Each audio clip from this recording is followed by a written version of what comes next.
Chapter 1, The Reunion. Welcome, everyone. Sylvia's voice rang out as her friends gathered in the cozy living room of her suburban home. With her bright, contagious energy, Sylvia, 72, had called together her group of lifelong friends, all in their late 60s and 70s, to celebrate their enduring friendship.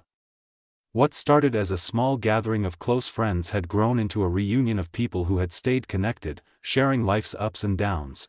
The idea for the reunion was Sylvia's way of honoring the little habits they had each adopted over the years, the ones that had kept them feeling connected, purposeful, and, most importantly, youthful in heart and mind. Chapter 2, The First Amazing Habit, Staying Curious. Sylvia brought out a small notebook as the friends settled into their seats. Each of us has a unique story. So let's share what keeps us going, what has made us stronger as we age, she began. Peter, 68, who had always been an engineer at heart, spoke up. For me, staying curious has been everything. I still take online courses on different subjects, he said, showing off the language app on his phone. I'm learning Spanish now, and last year it was coding for fun. Curiosity keeps the mind sharp. Sylvia beamed. Exactly, Peter. That's the spirit. Curiosity isn't just for the young. It's kept you quick-witted and always interesting. Others chimed in with their tales of curiosity, including trips to local museums, experimenting with new hobbies, and even attending community lectures.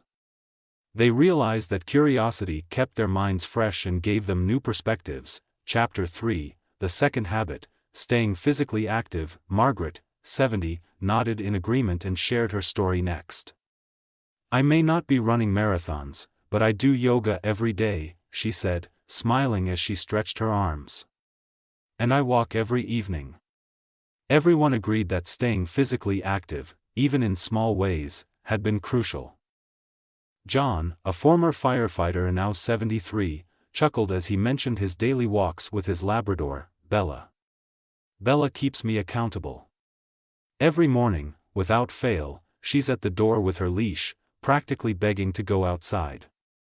For this group, staying active meant something different for everyone, whether it was walking, gardening, or dancing, but all of them credited it as a core part of their well-being. Chapter 4, The Third Habit, Maintaining Social Connections. As they continued sharing, Lila, 69, spoke about the importance of social connections.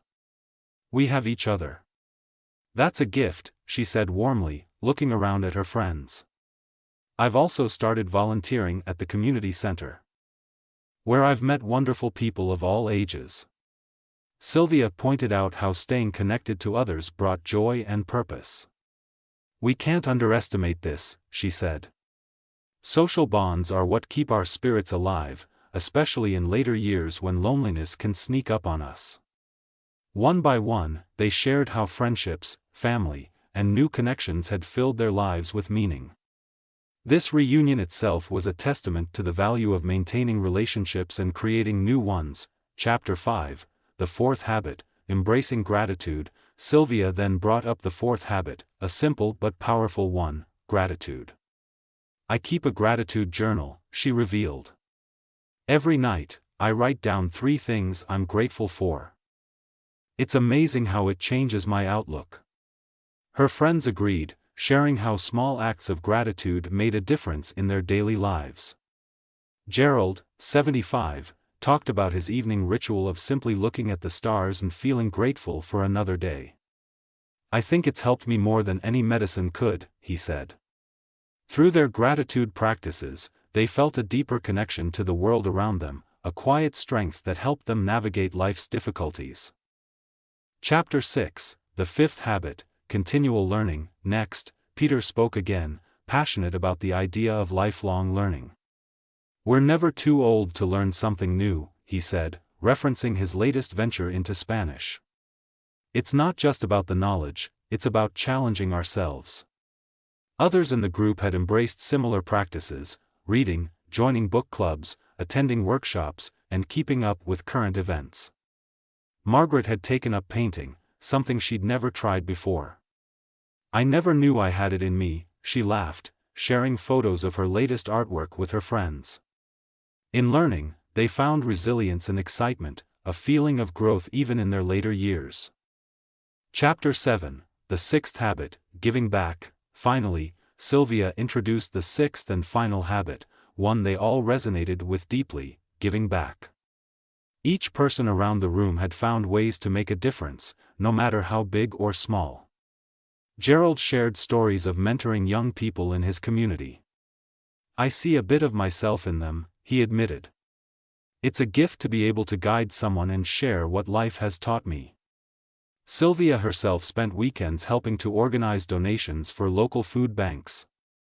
"Helping others has given me a purpose," she shared. "It reminds me that I still have so much to give." As each friend shared their contributions, they realized that giving back made them feel connected and purposeful. They had discovered that acts of kindness could be as fulfilling as any success. Chapter 8, Looking Forward. As the evening came to a close, they agreed to make the reunion an annual tradition. They toasted to the strength of their bonds, to the memories they'd made, and to the amazing habits that kept them youthful. In that moment, they realized that their age didn't define them, these 6 habits did. They each walked away with a new determination, knowing that they weren't just growing older, they were still growing, still discovering, and still living amazing lives.